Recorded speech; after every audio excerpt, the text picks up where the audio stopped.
Hi అండి, అందరికీ నమస్తే. ఇక్కడ ఒక చిత్రం కనిపిస్తుంది. అందులో ఉన్న వ్యక్తి ఎవరు అంటే ఆ సార్ పేరు వచ్చేసి సర్ ఆర్థర్ కాటన్ గారు అన్నమాట. ఈ పేరు వినగానే చాలామందికి తెలిసే ఉంటుంది.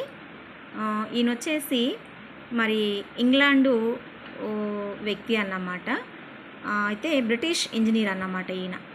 అయితే ఆయన చేసిన విషయం అంటే ఆయన గురించి ఎందుకు మాట్లాడుకోవాలి అంటే ఆయన చాలా మంచి చేశారు మన భారతదేశానికి. ఎందుకు అంటే ఈయన వచ్చేసి మరి రాజమండ్రి దగ్గర ధవళేశ్వరం ఆనకట్ట ఉంది కదండి, మరి ఆ బ్రిడ్జ్ కూడా ఆ సార్ కట్టిందేనన్నమాట. ఎందుకు అంటే ఇప్పటికీ కూడా మరి ఆ బ్రిడ్జ్ దగ్గరికి వెళ్ళిన వారికే తెలుస్తూ ఉంది మరి ఆ కట్టడము మరి ఎంత వాల్యుబుల్ అనేది. సో కాబట్టి ఎవరైనా మనకి మేలు చేసిన వారు ఉన్నారంటే మనం ఖచ్చితంగా మనం గుర్తు చేసుకోవాలి. అయితే ఈయనకున్న స్పెషల్ ఏంటి అంటే మరి గ్రేట్ మిషనరీస్ ఆఫ్ ఇండియా అన్నమాట. ఈయన ఉద్యోగరీత్యా వచ్చినప్పటికీ కూడా మరి ఈయన మిషనరీగా ఇక్కడ చేసిన సేవలు చాలా ఎక్కువ అన్నమాట. ఆయన గురించి తెలుసుకుందాము. మరి ఆయన జననము మే నెల 15వ తారీఖు 1803 అన్నమాట. 1803 సంవత్సరంలో ఆయన జన్మించారు.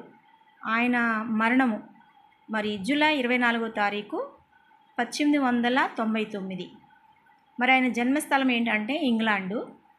మరి ఆయన వృత్తి ఏంటంటే ఇంజనీరు ప్లస్ మిషనరీ అన్నమాట. చాలామందికి మిషనరీ అంటే తెలియదు కదా పదానికి. అది క్రైస్తవులకు మాత్రమే తెలుస్తుంది మిషనరీ అంటే. మిషనరీ అంటే తన ప్రాంతాన్ని వదిలి మరి తన బంధువుల్ని వదిలి తనకున్న మరి ఎన్నో ఇష్టాలను వదులుకొని ఇతరుల కోసం మరి ఇతరుల క్షేమం కొరకు వచ్చేవారే మిషనరీస్ అంటారండి. వాళ్ళకున్న సంతోషాలన్నింటినీ వదిలేసుకొని వస్తారు, వాళ్ళనే మిషనరీస్ అంటారన్నమాట. సో కాబట్టి ఆయన కూడా భారతదేశానికి ఒక మిషనరీగా వచ్చారన్నమాట. భారతదేశంలో ప్రసిద్ధి చెందిన బ్రిటిష్ ఇంజనీర్ అన్నమాట. మరి ఈయన బ్రిటిష్ వ్యక్తి కదా, మరి బ్రిటిష్ వాళ్ళు మనకు అందరికీ హాని చేశారంటే బ్రిటిష్ వాళ్ళు అందరూ హాని చేసి ఉండొచ్చేమో, కానీ మరి మిషనరీస్ మాత్రము మరి ఎవరికి హాని చేయరు. ఎందుకంటే మరి దేవుడు వారికి ఇచ్చిన ఆజ్ఞ ఏంటంటే మీరు మరి నలుమూలలకు వెళ్ళి సువార్త ప్రకటించండి, నా నామాన్ని ప్రకటించండి అని చెప్పనని మరి దేవాతి దేవుడు ఇచ్చిన మరి ఆ గొప్ప ఆజ్ఞను పట్టుకొని మరి వారికి ఉన్న ఆస్తి అంతస్తులను వదిలిపెట్టి సుఖ సంతోషాలను వదిలిపెట్టి మరి వారికి ఉన్న మరి ఎన్నో ఆశల కళలను వదిలిపెట్టేసి మరి ఎవరి కొరకో ముక్కు మొహం తెలియని వారి కొరకు మరి భాష రాని ప్రజల కొరకు అంటే వారి భాష కాని ప్రాంతంలోకి మరి వారి దేశం కాని దేశంలోకి మరి వారి మనుషులు కాని మనుషుల దగ్గరికి వారు వస్తారన్నమాట. సో కాబట్టి వారిని మిషనరీస్ అంటారు. అయితే భారతదేశంలో ఆయన ప్రసిద్ధి చెందిన బ్రిటిష్ ఇంజనీర్ అన్నమాట. నీటిపారుదల నిపుణుడు అన్నమాట ఆయన. మరియు సామాజిక సంస్కర్త, నీటి సరఫరా వ్యవస్థలు, సాగునీటి ప్రాజెక్టుల అభివృద్ధి, పంటల సేద్యం కోసం అభివృద్ధి పనులు చేపట్టడము ఆయన ముఖ్య ఉద్దేశం అన్నమాట. ఆయనకున్న అంటే ఆయన చేసే వృత్తి అంటే వారు చేసే ఉద్యోగం అన్నమాట. అంతేకాకుండా మరి తన ఆస్తిని నీటిపారుదల ప్రాజెక్టుల కొరకు విరాళంగా ఇచ్చారంట. అంటే ఇక్కడ చూడండి, ఆయన మిషనరీగా వచ్చిన ఆ పనిని ఎలా సంపూర్తి చేశాడంటే తన ఆస్తిని మరి భారతదేశంలో ఉన్న నీటిపారుదల ప్రాజెక్టుల కొరకు విరాళంగా ఇచ్చారు. బ్రిటిష్ ప్రభుత్వమును నీటి ప్రాజెక్ట్స్ కట్టటకు మరి ఒప్పింపచేశారు. అంటే ఆ రోజుల్లో బ్రిటిష్ వారు ప్రభుత్వాన్ని ఆయన ఒప్పించారు అంటే అక్కడ చాలా కష్టం అనేది ఉన్నది అనేది మాత్రము కంపల్సరిగా కనిపిస్తూ ఉందన్నమాట. అంటే వారు ఒప్పుకోలేదన్నమాట. ఎందుకు మనకెందుకు, మన దేశం కాదు కదా, మన రాష్ట్రం కాదు కదా, మరి మన ప్రాంత ప్రజలు కాదు కదా అని చెప్పినని బ్రిటిష్ వారు మరి చెప్పినప్పటికీ కూడా దేవుడి ఆత్మ కలిగిన ఒక మిషనరీగా వచ్చిన ఆయన అయితే ఆ వచ్చిన అవకాశాన్ని వదిలిపెట్టుకోలేదన్నమాట. మరి ఆ బ్రిటిష్ వారితోనే పనిచేస్తూ మరి భారతదేశంలో ఉన్న మరి మనందరి కొరకు ఆయన తన ఆస్తిని అంతటినీ కూడా మరి ఆ ఆస్తిని విరాళంగా ఇవ్వడమే కాకుండా తనకున్న పరిజ్ఞానాన్ని, తనకున్న నైపుణ్యాన్ని ఒక ఇంజనీర్గా మరి ఆయనైతే మనకి మరి అనేక ప్రాజెక్టులు అయితే కట్టడం జరిగింది. ఇప్పటికీ కూడా ప్రాజెక్టుల ద్వారా ఇప్పుడు మన మరి పంటలకి మరి మనకి నీరు అనేది సమృద్ధిగా జరుగుతూ ఉందన్నమాట. సో కాబట్టి మరి ఆయన జీవిత విశేషాలు ఏంటంటే, మరి 1821లో కాటన్ గారు ఇండియాకు చేరుకొని సాగునీటి ప్రాజెక్టులను అభివృద్ధి చేశారన్నమాట. కృష్ణా డెల్టా సంబంధించిన రాయలసీమ, తెలంగాణ మరియు ఆంధ్రప్రదేశ్ ప్రాంతాలలో సాగునీటి ప్రాజెక్టులు అభివృద్ధి చేశారన్నమాట. సర్ ఆర్థర్ కాటన్ అత్యంత ప్రసిద్ధి చెందిన కాంట్రిబ్యూషన్ అన్నమాట. అంటే ఎవరూ ఇవ్వలేనంత మరి విరాళాన్ని ఆయన భారతదేశానికి మరి ప్రాజెక్టు నిమిత్తమై ఆయన అయితే చాలా ఖర్చు చేశారని మాత్రము తెలుస్తూ ఉందన్నమాట. అలాగనే మరి కాటన్ కెనాల్ అనే ఒక ఎత్తైన నీటి సరఫరా వ్యవస్థను అభివృద్ధి చేశారన్నమాట. ఈ కెనాల్ ముఖ్యంగా ఉత్తరాంధ్ర మరియు తూర్పు తెలంగాణలో సాగునీటిని అందించడానికి ఉపయోగపడుతుందన్నమాట. అలాగే భారత ప్రభుత్వము కాటను జ్ఞాపకార్థంగా మరి ఆయన జ్ఞాపకం చేసుకొని మరి 1983లో ఒక పోస్టల్ స్టాంపును మరియు 2022లో మరి పోస్టల్ కవర్ను విడుదల చేసింది. అంటే చాలామంది మరి వీరు బ్రిటిష్ వారు కదా, మరి వీరికి భారతదేశం ఇలాంటి పురస్కారం ఎందుకు అందించింది అని అంటే వారు చేసిన సేవలు అటువంటివి అన్నమాట.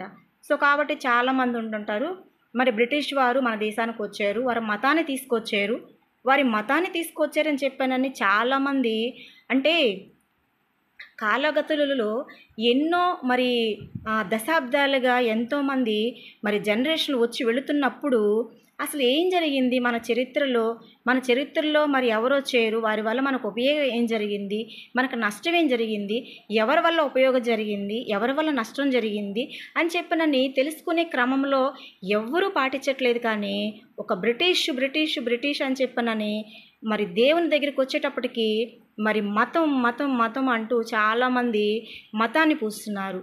మరి ఈ ఆర్థర్ కాటన్ గారికి అవసరం ఏంటండి, అసలు భారతదేశం ఎందుకు రావాలి, మరి తనకున్న ఆస్తి మొత్తం ఎందుకు విరాళంగా ఇవ్వాలి, మరి ఇంకోటి వచ్చేసి మరి ఆయన తనకున్న నైపుణ్యము మరి ఆ ఇంజనీరింగ్ అనేది ఆ టెక్నాలజీ మొత్తము మరి తన ప్రాంతంలోనే ఉపయోగించవచ్చు. మరి ఇక్కడ ఆ రోజుల్లో ఇక్కడ ఎలాంటి అభివృద్ధి లేకపోయినప్పటికీ కూడా మరి వచ్చి ఇక్కడ పాటుపడ్డారంటే అది కేవలము మరి దేవుడిచ్చిన ఆజ్ఞను బట్టి మరి ఆయన మిషనరీగా వచ్చారన్నమాట. సో కాబట్టి మరి మనుష్యులు మీ సత్క్రియలను చూసి పరలోకమందున్న మీ తండ్రిని మహిమపరిచినట్లు వారి ఎదుట మీ వెలుగు ప్రకాశింపనీయుడు అని చెప్పనని మరి మత్తయి సువార్త 5వ అధ్యాయం 16వ వచనంలో చెప్పిన రీతిగా మరి సర్ ఆర్థర్ కాటన్ గారైతే మరి భారతదేశానికి ఎనలేని సేవలు చేశారన్నమాట. సో కాబట్టి మనము ఎప్పుడైనా కూడా చరిత్ర తెలుసుకోవాలండి.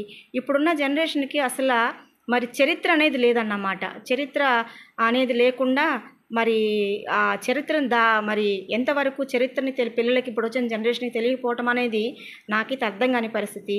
తెలుసుకోవాలి, ఎందుకంటే చరిత్రలో ఏ రాజులు ఎలాంటి సమస్యను ఎదుర్కొన్నారు, ఎలాంటి అభివృద్ధిని చేశారు అంటే ఈ రోజున వారి అనుభవాల్ని స్ఫూర్తిగా తీసుకొని ఇప్పుడున్న జనరేషన్ కూడా మరి ముందుకు కొనసాగటానికి తెలుస్తుంది. ఎందుకంటే మరి సమస్యలు అనేవి ప్రతి మనిషికి పుట్టిన దగ్గర నుంచి చనిపోయేంత వరకు కూడా మరి జీవితంలో మరి ఎన్నో సమస్యలు వస్తూ ఉంటాయి. మరి ఇలాంటి వ్యక్తుల గురించి అంటే మంచి వ్యక్తుల గురించి వారి జీవితాలు వారు ఎలా పోరాడారు అని చెప్పినది మాత్రం మనం తెలుసుకున్నప్పుడు వారికి ఉన్న సమస్యలను బట్టి కూడా వారు కూడా ఒక జ్ఞానం కలిగి ముందుకు వెళ్ళడానికి వారికి ఉపయోగపడతాయన్నమాట. ఇంకోటి వచ్చేసి ఇక్కడ మనము చాలా సింపుల్గా చెప్పుకున్నామండి, కానీ ఆయన తన బిడ్డల్ని ఇక్కడ పోగొట్టుకున్నాడు, తను ఎంతో మరి శ్రమ పొందాడు అనేది మాత్రము చాలామందికి తెలియదు. మరి మీకు దొరికిన ఎక్కడైనా మీకు సర్ ఆర్థర్ కాటన్ గారి జీవిత చరిత్ర పుస్తకం కానీ దొరికితే మీరు ఖచ్చితంగా కొనండి, మీరు చదవండి. అందులో మంచి ఉంటే 10 మందికి తెలియచేయండి. రాబోయే తరానికి కూడా మంచి పుస్తకాల మీద మరి అవగాహన అనేది కల్పించడం చాలా శ్రేష్టము. ఎందుకంటే ఇప్పుడు ఆల్మోస్ట్ సెలవులు ఇచ్చేశారు.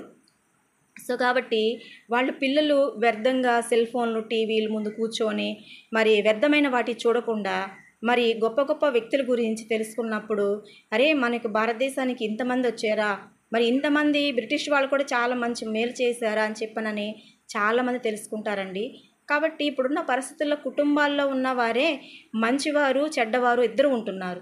మరి అలాంటప్పుడు మరి మనల్ని మనము ప్రోత్సహించుకుంటున్నప్పుడు, మనవారు మంచి వాళ్ళని చెప్పుకుంటున్నప్పుడు మరి ఎదుటివారు ఏ ప్రాంతం నుంచి వచ్చినా కూడా మనకు మేలు చేశారు కదా, అలాంటి వ్యక్తుల గురించి మనం మంచిగా మరి ముందుకు కొనసాగాలి కాబట్టి మంచిని మంచిగానే ఆస్వాదిద్దామండి. కాబట్టి ప్రతి ఒక్కరిని కూడా మరి మతం అనే పేరుతోటి రంగు పులమొద్దు.